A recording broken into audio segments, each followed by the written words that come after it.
UTEC works with young people who have proven risk factors of serious gang and criminal involvement, providing them with windows of opportunity for change through education and employment.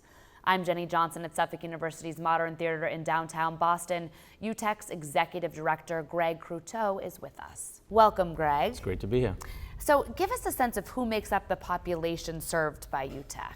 Sure. So as opposed to programs that work with at-risk young people or even high-risk young people, we like to say that we work with young people that have proven risk factors. So our young people ages 16 to 24, young people that have serious gang involvement, and we have about 25 to 30 active gang sets in the city of Lowell, and criminal involvement. So almost half of our young people have felony arrests. So we're really looking at, as we like to say, like the impact youth, those young people that 10% that might make up 80 to 90% of the activity on the street.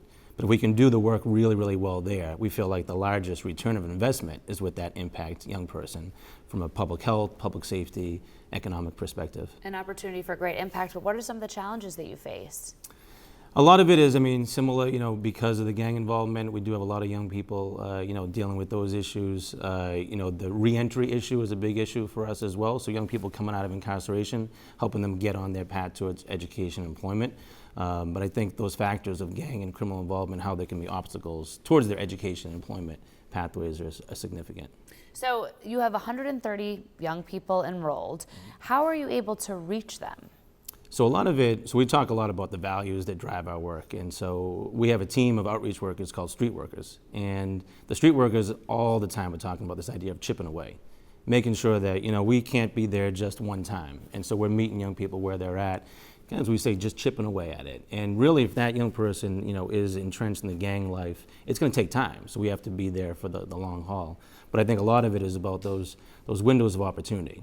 And so for us, we talk about our street workers will basically facilitate peace summits with rival gang members. And so they'll meet the leaders of different gang sets. And that's a window of opportunity. There's a window of opportunity when there's a shooting and we're in that hospital room. And that young person might be open to change at that moment in time. Unfortunately, there's a window of opportunity at a funeral home. And probably one of the largest windows is when our young person's incarcerated. And so our street workers will be inside the prisons in collaboration with the different sheriff's office that we work with to be able to be there. And so when they're released, they can be on that path. Once you've engaged with that young person, what is the process and how do you get them involved with a social enterprise like Café UTEC? Absolutely. So our cafe is one of our newest enterprises, and a lot of it is about, for us, making sure we know everything about that young person when they first get enrolled. And so similarly, we talk about this idea of seeing beyond the mask and what is going on with that young person. Once that process is kind of gone through, then we'll get them right into our enterprises. So our model is basically a blended model of education and employment, but we run our own businesses. So we run food services, the cafe, we also do catering, we're doing some food production work. Very separately, I've learned to say the two are separate. We do mattress recycling, and so we tear apart mattresses, and instead of them going into the incinerator, the dump, we recycle them for pieces. And so we do that alongside woodworking as our core businesses. And it really is all about this idea of a clean slate. So young people come to us, we'll never kick anybody out. And so they can be what so we can't be, what we really won't be talking about this as a second chance program.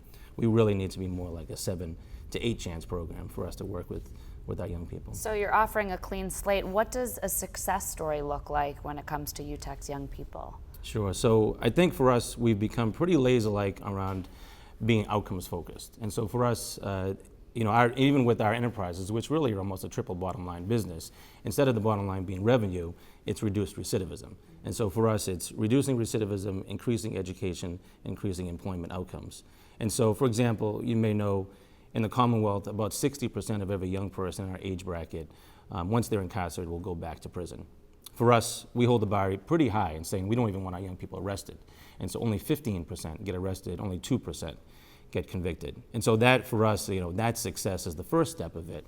But I think ultimately, it's a young person like Johnny, who was incarcerated for 5 years. We stayed in touch with him throughout the process. And when he came out, he then gave back, and now he's one of our street workers. And so ultimately, success for us is not only reducing recidivism, education, employment, but it's also the idea of creating a path for the people that fall behind you next. Well, that's a great story. Thanks for sharing that with us and teaching us a little bit about UTEC. Thank you so much, Jenny. Appreciate the opportunity. Thanks for watching Comcast Newsmakers. I'm Jenny Johnson.